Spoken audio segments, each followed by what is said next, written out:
Alvíceras, alvíceras. Olá, você muito bem? Estamos aqui hoje com o estudo no livro de Gênesis, capítulo 28, com foco no dízimo, tá? O dízimo é um assunto dos mais importantes dentro dos estudos de teologia hoje, porque nós vivemos num mundo capitalista, nós vivemos numa sociedade onde o dinheiro é uma das principais engrenagens, se não a principal engrenagem de todo o sistema social, sociofinanceiro, sociopolítico-financeiro.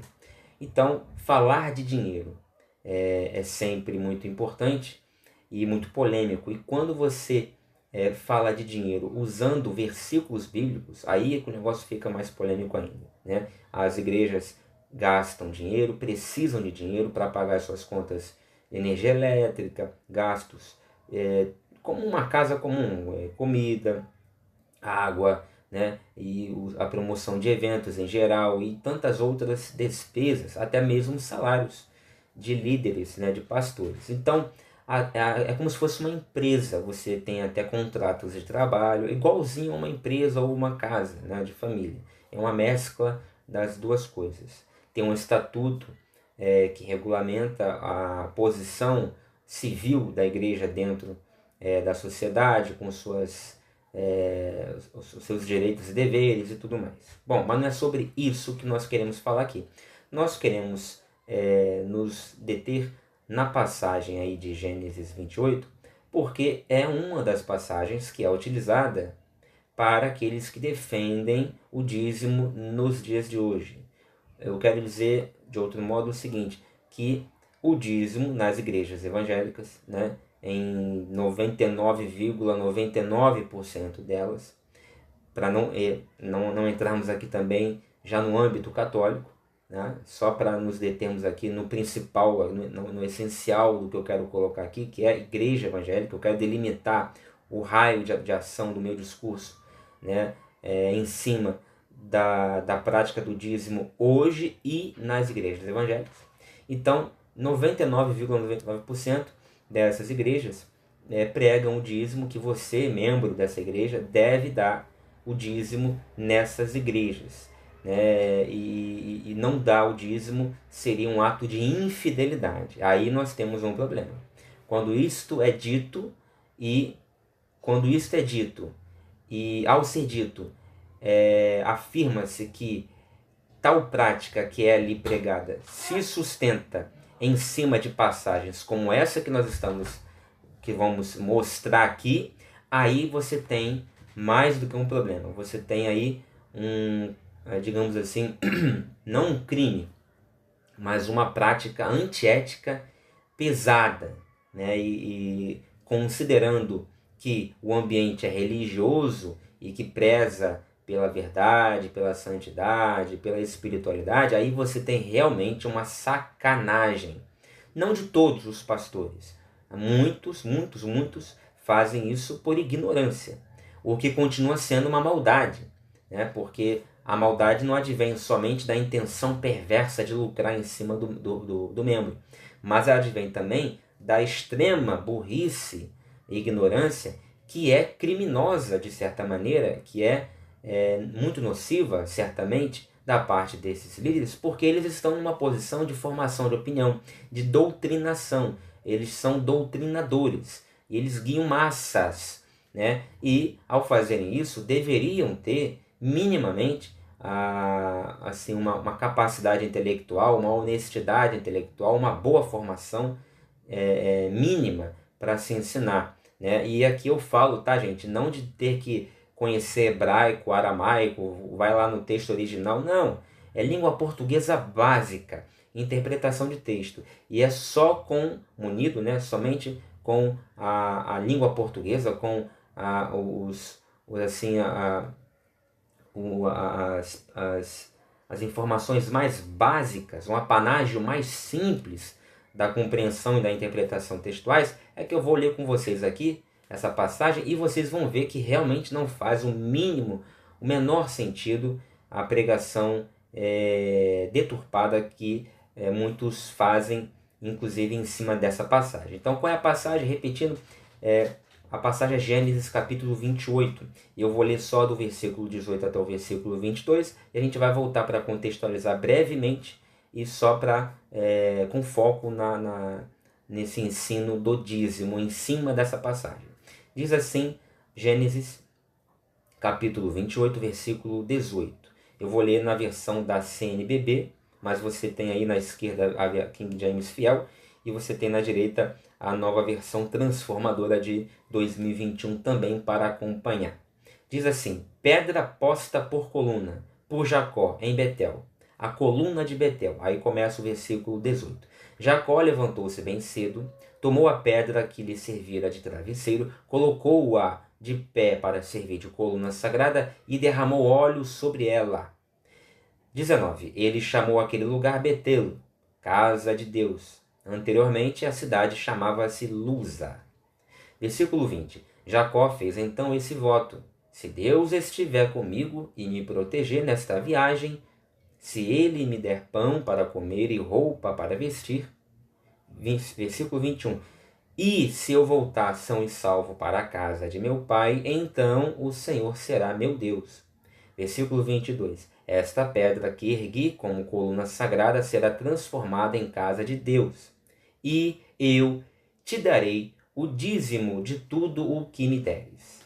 Muito bem, então o que diz essa passagem? Qual é o contexto dessa passagem? Jacó, já depois de ter vivido, presenciado por diversas vezes o agir de Deus, o poder de Deus na vida dele, não é na vida do vizinho, não é porque ele ficou sabendo que o porteiro falou para ele que alguém foi curado ou que uma maravilha aconteceu na casa do vizinho. Não, ele não viu na televisão alguém dizer que foi abençoado. Não, na vida dele, várias vezes, de maneira super concreta e assim indelével, deixando uma marca indelével na vida dele, ele, depois de ter vivido tudo isso, ele aqui está duvidando ou colocando em xeque se Deus é com ele ou não.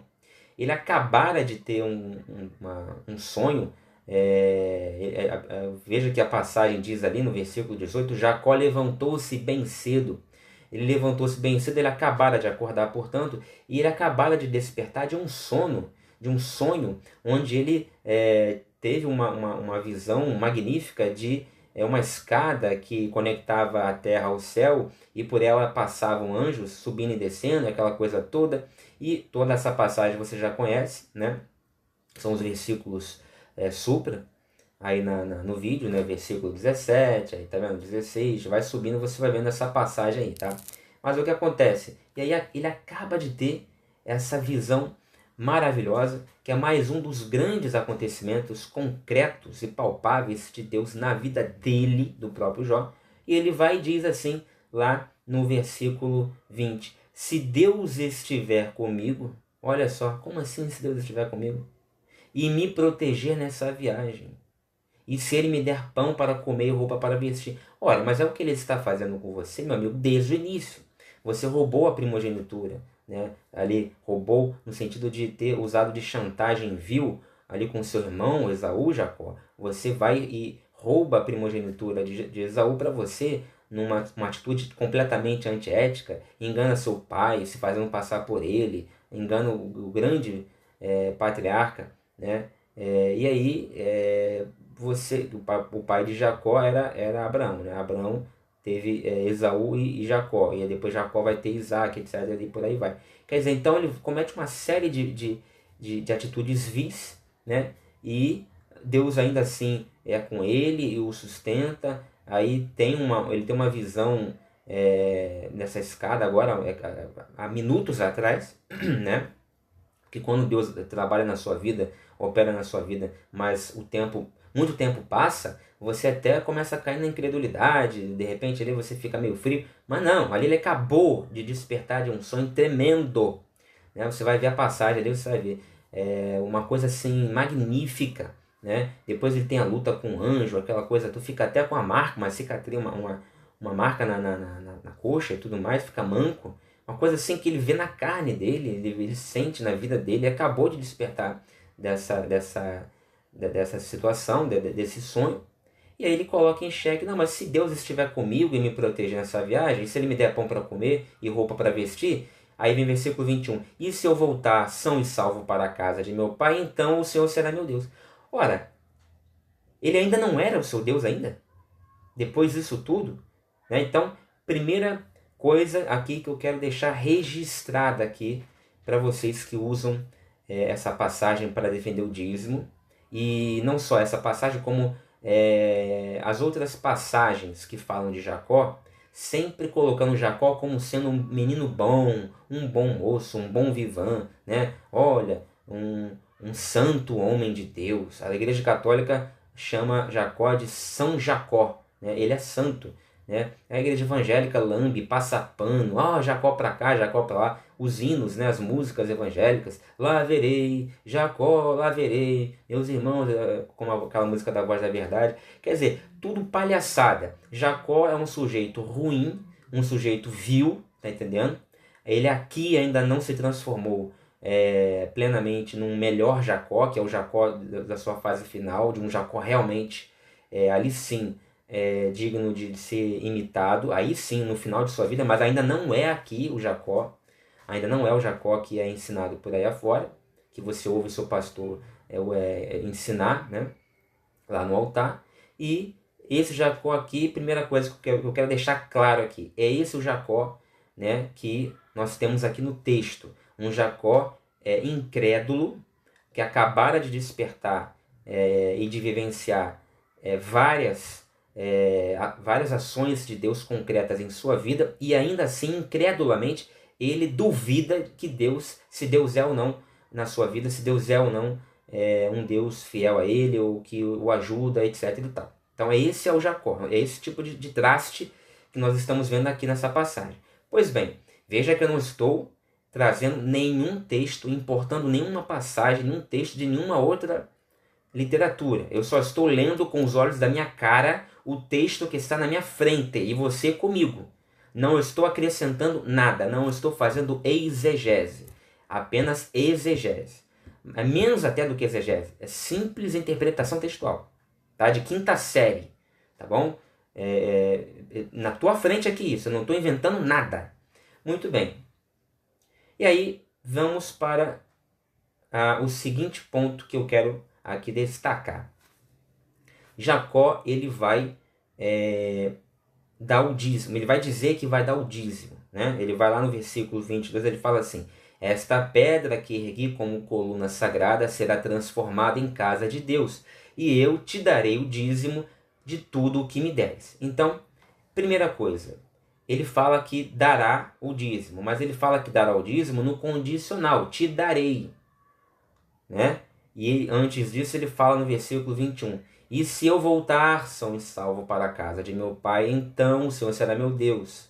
Esta pedra que ergui como coluna sagrada será transformada em casa de Deus, e eu te darei o dízimo de tudo que me deres. Ou seja, então ele promete duas coisas. Ele promete que fará uma casa para Deus, uma habitação, ou seja, aquela coluna, aquela pedra, aquela estela que ele usou ali como travesseiro, né, para dormir, ele vai transformá-la numa casa de Deus, ou seja, num ponto de memória de Deus. É uma estela, ele vai erguer uma estela, vai fincar uma pedra, não é ele fazer um templo não, tá? Ele vai fincar uma pedra, aquela que ele usou para dormir, vai fincar aquela pedra ali, naquele local, e vai transformar aquilo ali em casa de Deus. E a segunda coisa que ele promete é que dará o dízimo de tudo o que receber de Deus. Darei o dízimo de tudo o que me deres. Então, duas promessas, uma que ele vai levantar uma casa para Deus, e a outra que ele dará o dízimo de tudo que ele receber. Então, pausa para o comentário. Bom, é uma promessa, logo, se é uma promessa, está condicionada, né? Geralmente as promessas que são feitas é porque se alguma coisa acontecer, você promete fazer assim, assim, assim, se aquilo acontecer. Isso é promessa. Então, ali no contexto da passagem que lemos, não precisamos reler tudo, ficou claro que Jacó, ele promete que fará esse templo e dará o dízimo de tudo que ele receber, se ele, isso só vai acontecer se ele, né, tiver a ajuda de Deus. Olha o versículo 21, versículo 20. Se Deus estiver comigo e me proteger nessa viagem, e se Ele me der pão e roupa para vestir, e se eu voltar são e salvo para a casa de meu pai, aí, então, somente aí, o Senhor vai ser meu Deus, né? E eu prometo fazer uma casa para Ele e dar-lhe o dízimo de tudo o que me deres. Então, segunda coisa que eu quero dizer, já a primeira coisa eu salientei a infidelidade, só para não esquecer, né? Jacó, ele ainda depois de tudo que Deus já tinha feito na vida dele, ele ainda continua pondo em xeque se Deus é com ele ou não, se Deus vai ser com ele ou não, se Deus vai sustentá-lo e ajudá-lo ou não. Infidelidade, incredulidade. Segundo, infidelidade também. Segundo, além da infidelidade e da incredulidade, segundo, né? Ele estabelece uma condição para poder dar o dízimo e para poder fazer a casa de Deus. Então, para levantar aquela estela, aquela pedra, e transformar aquilo num ponto da presença de Deus, uma casa de Deus, e para também dar o dízimo, provavelmente ali mesmo, naquele local, de tudo o que ele recebera, para fazer essa segunda coisa, ele condiciona esses atos dele a uma anterior ajuda de Deus. Então, isso é importante por quê? Porque na igreja onde você frequenta, provavelmente o pastor ensina você o quê? Aquele traste, aquele burro, ensina você o quê? Ele ensina você a somente ter que dar, a dar o dízimo para ser abençoado. Ele ensina você que a dinâmica é o inverso, ou seja, você dá o dízimo e se você for fiel no dízimo, é que Deus vai abençoar você, que o gafanhoto não vai atacar a sua vida financeira e assim por diante. Aí usa Malaquias 3:10, usa várias passagens, né? Não é assim? Ou eu estou mentindo aqui, estou inventando? É assim. Então, ele inverte. Em vez de ser o homem condicionando, estabelecendo uma condição para Deus, é como se Deus estivesse estabelecendo uma condição para você, para abençoar você. Você primeiro tem que ser fiel nos dízimos. Aí depois Deus ele vai abençoar a sua vida, manter a sua fortuna, a sua riqueza, o seu sustento, vai melhorar a sua vida financeira. Aí as comportas do céu se abrirão e cairão bênçãos sem medida. É ou não é? Estou inventando alguma coisa aqui? Ou estou falando a verdade para você? Quem fala a verdade não merece castigo. Estou falando a verdade, né? Coloca nos comentários aí se eu estou mentindo. Estou inventando alguma coisa aqui? Não. Então, veja, Jacó, ele não faz isso, né? Ele faz o oposto. Jacó é quem estabelece uma condição para Deus, como se ele fosse superior a Deus, ou tivesse em condição de condicionar alguma coisa a Deus. E ele é que diz para Deus, se você me ajudar, fizer isso, mais aquilo, eu vou levantar um altar para você e vou ali depositar o dízimo. Aí é o dízimo de quê? É o dízimo de tudo. Tudo o quê? Tudo o que Deus já tinha dado a ele. Ou seja, uma reafirmação de que primeiro Deus tem que dar. Depois, se Deus der, e de tudo que Deus desse, aí ele ia dar o dízimo. Aí eu venho para a terceira questão. Terceira questão. A saber, o que Deus daria nesse contexto aí do texto que você está lendo comigo a Jacó. Darei o dízimo, ao versículo 22, de tudo o que me deres. Tudo o que, cara pálida? Bom, então você vai ver que o que Deus daria e o que Jacó provavelmente estava esperando que Deus desse era o que? Gado, né? Uma plantação rica, com abundante, com grande produção de vegetal, agricultura e pecuária. Como assim? Agora você está acrescentando. Não estou acrescentando nada. Você pega essa passagem, todas as outras passagens, de Gênesis 28 para trás e de Gênesis 28 para frente, meu amigo, todo o Antigo Testamento, não é só Gênesis 28, todo o Antigo Testamento é agricultura e pecuária. Não tem indústria, não tem. É isso, né? E claro, com o avançar dos livros, você vai vendo o comércio crescendo, né? O comércio crescendo, até internacional, com venda Mas não deixa de ser também agricultura, comercializando animais, comercializando madeiras, né? Árvores, esse tipo de coisa, né? E claro, aí você tem também a produção de de artigos assim, de ourivesaria, que é a produção de joias e tudo mais. Você tem a produção de roupas, né? Uma produção têxtil bem simples. Aí você comercializa certos tecidos. Mas isso aí, o que acontece?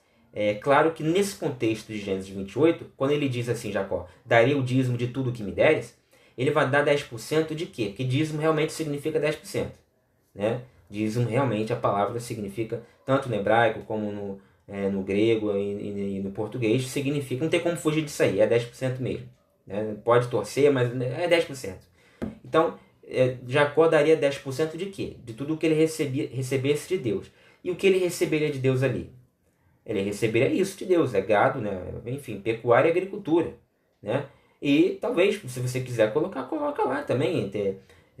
Isso que eu falei, tecido, não é isso? Que não deixava de ser feito com insumos vegetais da agricultura, né? Fibras vegetais, né? Tudo acabava parando ali. Agricultura e pecuária. É 99% agricultura e pecuária. Tá? Então é da agricultura, grãos, plantações, e da pecuária, gado, animais em geral, né? É que Jacó daria 10% para Deus. Ou seja, Jacó está dizendo que se tudo isso acontecer, se Deus for fiel a ele, olha a inversão do que é dito em relação ao seu pastor. Se Deus fosse fiel a ele, lhe ajudasse a beça ali, né, fazendo uma série de proteções e sucessos na vida dele ali, e abençoando e tudo mais, se isso acontecesse, Jacó levantaria esse templo, que é uma pedra simples, uma pedra.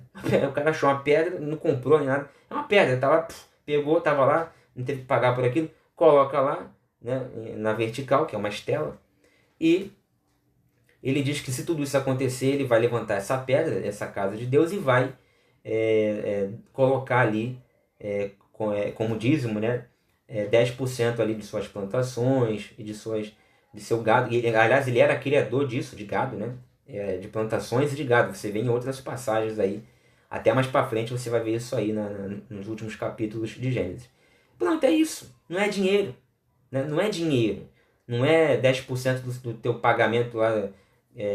Não é tantos $1000 ou reais ou ienes ou francos ou marcos. Não. Não tem nada a ver com... Não é moeda. Tinha moeda.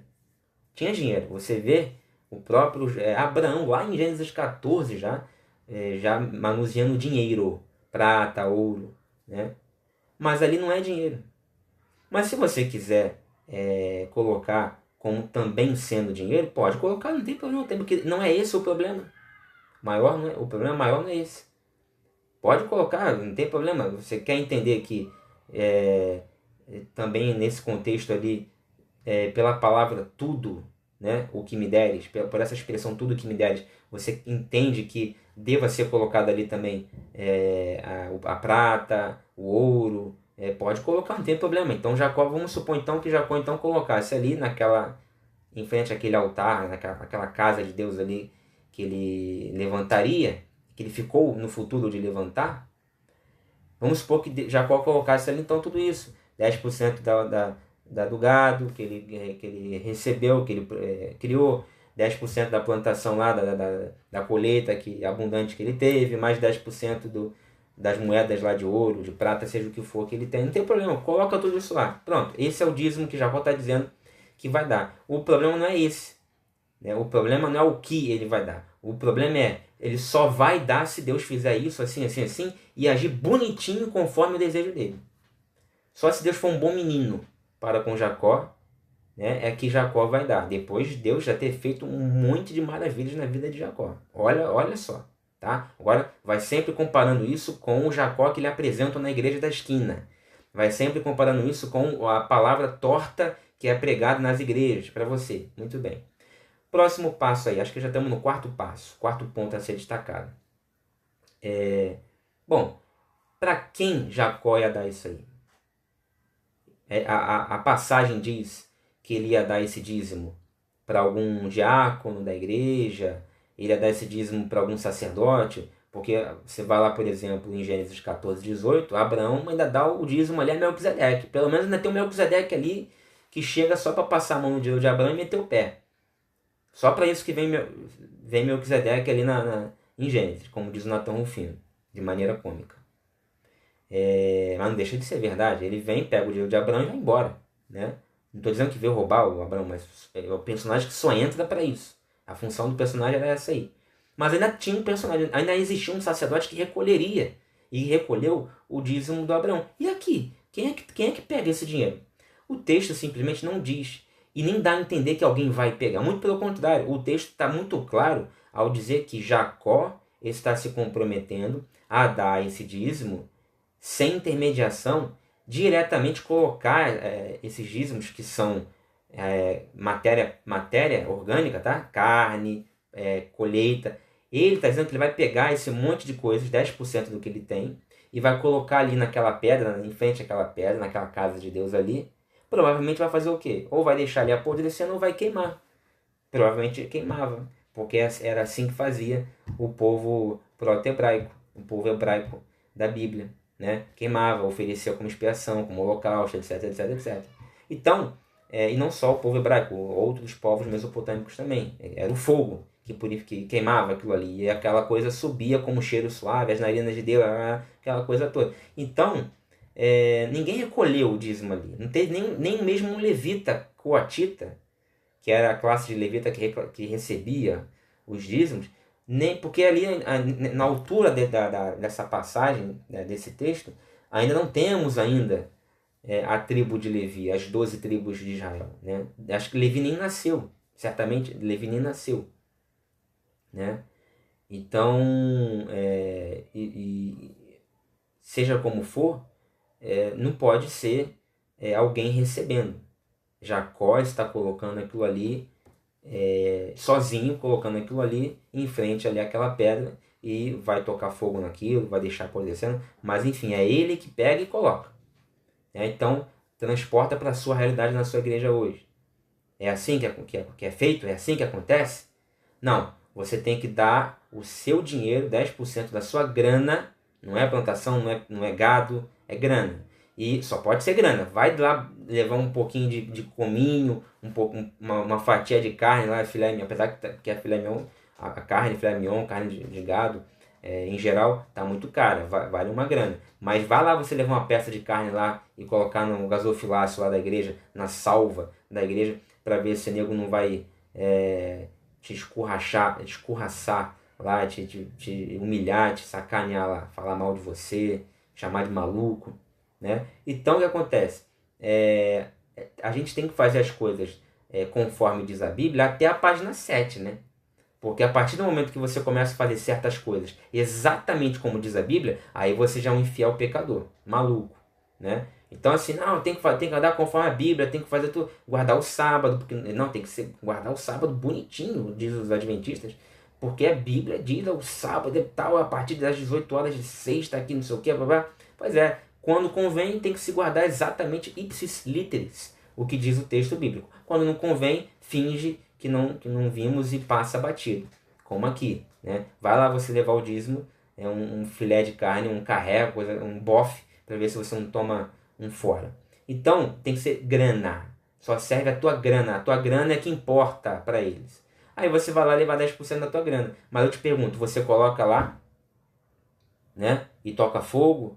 Não, você coloca lá, e aquilo vai para a mão de mais 1, 2, 3, vai passando de mão em mão, dentro da administração dos contadores, dos secretários da igreja, até parar na mão do pastor ou na conta do pastor. Se não for na conta do pastor, é na conta da igreja, que é a mesma coisa, porque quem opera a conta da igreja é o pastor. Ou você nasceu no mundo do conto de fadas? Você tem um extrato mensal da entrada e saída dessa conta da igreja na tua caixa de correio de mensagens, no teu telefone celular? Te dão essa satisfação mensal? Você tem? Porque não tem. Então quem é que controla? Quem é que sabe das informações do caixa, do balancete, do que entra, do que sai, a receita, o gasto? É só o pastor e mais 1 ou 2 ali. Uma panelinha ali de pessoas que tudo come na mão dele ali, é tudo um batendo punheta pro outro. Isso, e se locupletando com a sua grana. Por isso é que eu comecei o vídeo aqui, né? Chamando você de trouxa, de burro. Porque você é trouxa e burro. Mas você agora, vendo meu vídeo, vai ficar um pouco mais esperto, mais inteligente. Vai parar de perder o seu dinheiro que você trabalha arduamente. O meu tá tranquilo, eu não perco dinheiro com isso. Eu não precisaria estar te ajudando aqui. Estou te ajudando por quê? Porque alguma coisa boa eu tenho que fazer com esses vídeos.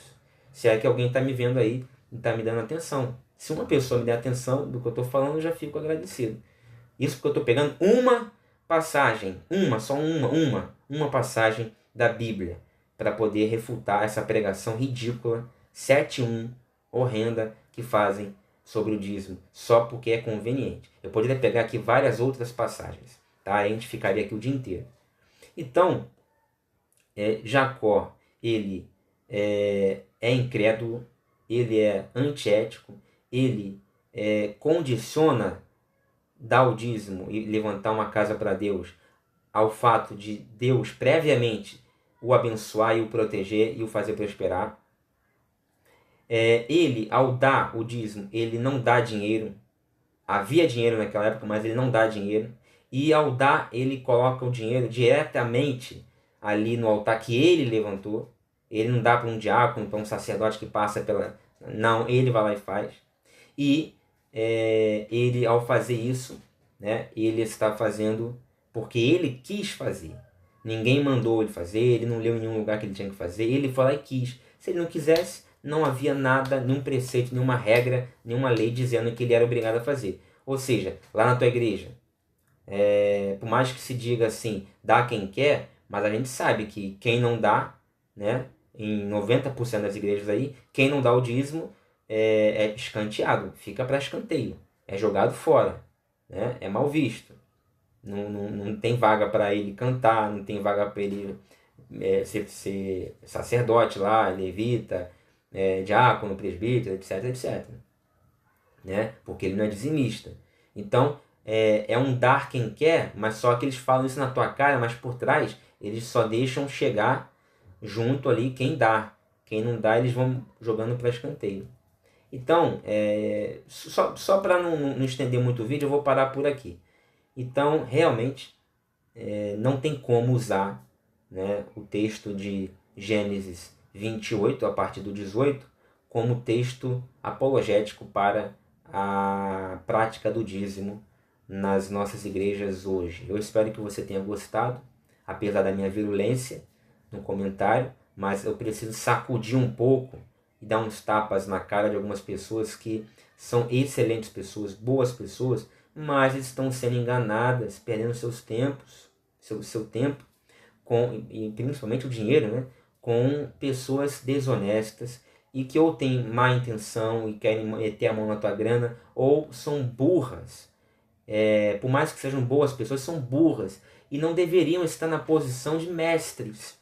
Você vai botar um mestre, uma pessoa burra para ser a ensinadora, o mestre de seus filhos, seu mestre, o ensinador, o professor das pessoas que você ama, sabendo que essa pessoa é burra, é inepta, é inapta, é inábil? Não. Então, mas é justamente isso que acontece em pelo menos 90% das igrejas hoje. Né? Então eu espero que você tenha gostado. Se não gostou, também não posso fazer nada. Até o próximo vídeo, se Deus quiser.